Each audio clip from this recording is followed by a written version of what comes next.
একজন মুমিনের জন্য মৃত্যু থেকে শুরু করে যতগুলো স্তর রয়েছে তার সমস্ত স্তরে ঘাটে ঘাটে আহলান সাহলান মারহাবা রয়েছে। আর একজন বেঈমান বদ কাফের মুনাফিকের জন্য শুধু মৃত্যু থেকে শুরু করে যতগুলো স্তর রয়েছে তার সমস্ত স্তর তার জন্য ভয়াবহ কঠিন রয়েছে, যা সংক্ষিপ্ত সময়ে বলার চেষ্টা করব ইনশাআল্লাহ। তবে আপনাদেরকে আমি বলি, সেটা হচ্ছে গত জুমায় যে কবরের শাস্তি সম্পর্কে আলোচনা করেছি তা শেষ করতে পারি নাই। তবে একটা জিনিস আপনাদেরকে বুঝিয়েছি গত জুমায়, সেটা হচ্ছে কবরের শাস্তি থেকে আল্লাহর কাছে বাঁচতে চান, কবরের শাস্তি থেকে আল্লাহর কাছে পরিত্রাণ চান, এই হাদিসগুলো বেশি বুঝেছি। একজন মুমূর্ষু ব্যক্তি থেকে শুরু করে শেষ পর্যন্ত দেখেন তাদের অবস্থা ভয়াবহ, আমাদের কি হবে। মুমূর্ষু ব্যক্তি থেকে আলোচনাটা আমি আরম্ভ করছি আজকে, যা আপনাদেরকে বোঝানোর চেষ্টা করছি ইনশাআল্লাহ। আবু সাঈদ খুদরী রাদিয়াল্লাহু আনহু থেকে বর্ণিত, আল্লাহর নবী সাল্লাল্লাহু আলাইহি সাল্লাম হাদিসে বলছেন, আল্লাহ কোরআনে বলছেন, আল্লাহ তাআলা বলছেন, একজন মুমূর্ষু ব্যক্তির কাছে যখন মালাকুল মউত চলে আসে তখন তার কাছে আসে বসে। দুই সাইডে জান্নাত এবং জাহান্নামের ফেরেশতা ঘেরাও করে নিয়ে আছে। আল্লাহ তাআলার ফেরেশতা মালাকুল মউত বলে, ইয়া আইয়ুহান নাফসুল মুতমাইন্না, হে পবিত্র আত্মা, আল্লাহর এবং তোমার রবের দিকে তুমি বেরিয়ে আসো, তোমার রবের দিকে তুমি ফিরে আসো।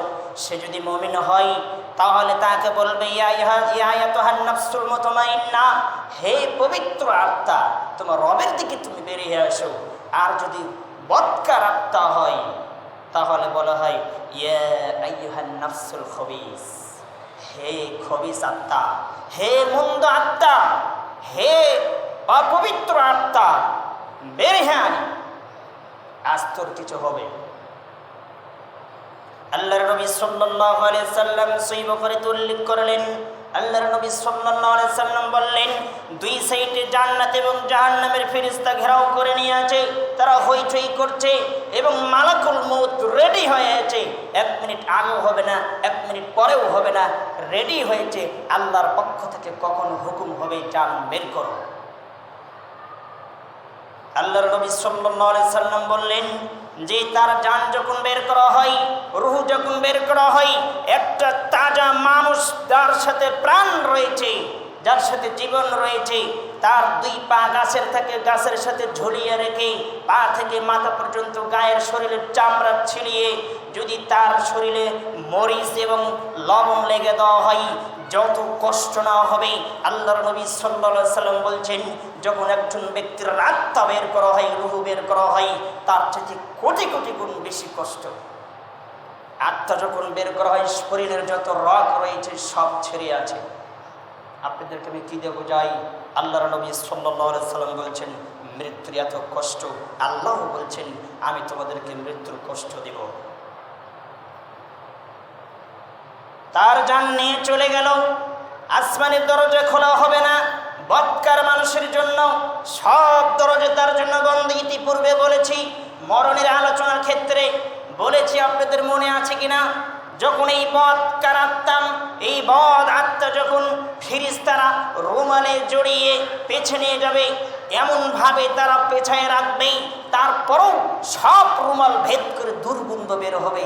এই বদকার আত্মার দুর্গন্ধ এত কঠিন, এত জটিল। আল্লাহ রাসূল সাল্লাল্লাহু আলাইহি ওয়াসাল্লাম বলছেন, দুর্গন্ধের কারণে আসমানের দরজা সব বন্ধ করে দেওয়া হবে, তার রূহ আসমানে উঠবে না, আসমান থেকে ছিটকে দেওয়া হবে, আত্মা জমিনে পড়বে।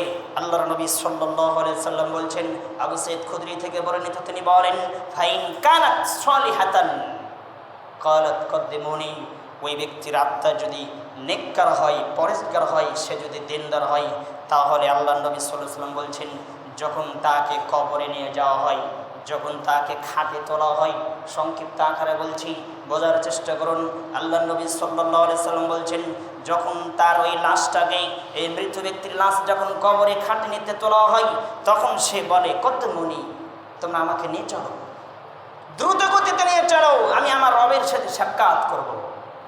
সে যদি পরেজগার হয় আর যদি বদকার হয়, আল্লাহর নবী সাল্লাল্লাহু আলাইহি সাল্লাম বলছেন, তখন সে বলে ক্বালাত লি আহলিহা ইয়া ওয়াইলাহা আইনা তাযহাবুনা বিহা, হে আমার পরিবারের সদস্য, হে আমার ছেলে, হে আমার সন্তান, আজ আমাকে তোমরা কোথায় নিয়ে যাচ্ছ? আমি ওখানে যাব না। আইনা তাযহাবুনা বিহা, তোমরা আমাকে কোথায় নিয়ে যাচ্ছ? ও জানে গেলে ওখানে গেলে কি হবে। আল্লাহর নবী সাল্লাল্লাহু আলাইহি সাল্লাম বলছেন, ইসমাউ সাওতাহা, এত জোরে চিৎকার করে এই মৃত্যু ব্যক্তি, এত জোরে চিৎকার করে। আল্লাহর নবী সাল্লাল্লাহু আলাইহি ওয়াসাল্লাম বলছেন, ইসমাউ সাওতাহা কুল্লু শাইইন ইল্লাল ইহসান, মানুষ ব্যতীত সব জড়বস্তু, পশু প্রাণী, সব জড়বস্তু, কীট পতঙ্গ এই মরা লাশের, এই মৃত্যু ব্যক্তির চিৎকার শুনতে পারে।